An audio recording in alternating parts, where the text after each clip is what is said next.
one of the world's most iconic landmarks up in flames. A raging fire torching the famous Notre-Dame Cathedral in Paris today. The inferno erupting through the roof, engulfing the spire before the soaring peak collapsed. Notre-Dame was under renovations at the time, with scaffolding surrounding some sections.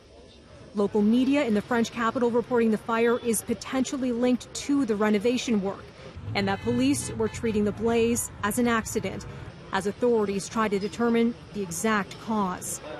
The more than 800-year-old architectural treasure is one of the most popular tourist attractions on the planet, with an estimated 13 million visitors a year. It's also a Catholic church, drawing worshipers from around the world. The tragic fire coming just days before Easter, with a number of services planned to mark the Holy Week. Large crowds of pedestrians stopped in shock, watching as the violent fire burned out of control. French police say no deaths have been reported. Just one of the many questions tonight: what can be salvaged? Notre Dame is home to priceless works of art. Now, this is a look at the cathedral and preparations for those renovations that we mentioned before the blaze. This just last week, when some bronze statues like this one right here were actually removed from the site, presumably spared from the fire. Now, as that blaze was roaring, the French president canceling his planned speech to the nation tonight. And he said to the French people, in part, "I am sad tonight to see this part of us burn." We saw it from our house. We went down to get a drink. We saw this massive plume, thick smoke. It just kept getting bigger and bigger in weird colors, because it was green. The smoke was green.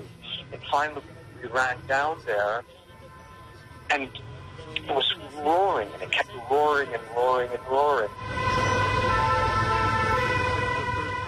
Happening right now, the world forced to watch a piece of history crumble as a massive fire engulfed the roof of Notre-Dame Cathedral in the heart of Paris. That haunting account from a Canadian on the ground in that city. Officials say the entire wooden frame of the cathedral will likely be reduced to rubble, and the vault of the edifice could be threatened as well.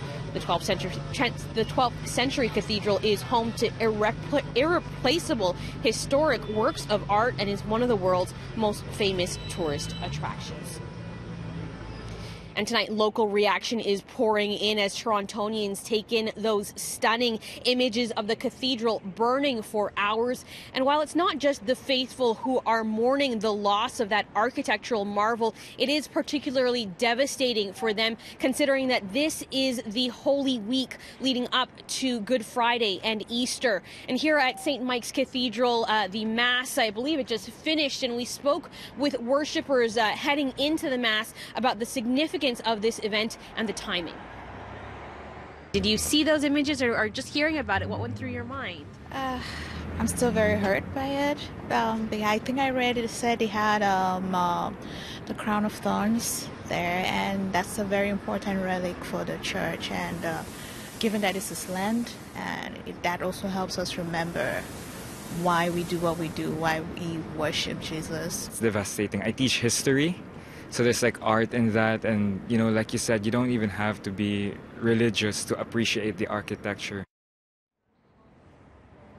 And it is midnight now in Paris, and the cathedral's towers are believed to now be safe, and the fire cooling off after burning for hours this evening. 2/3 of the roof have been destroyed. Tonight at 11, we will bring you the latest on this devastation, and you can find the latest on our website, citynews.ca.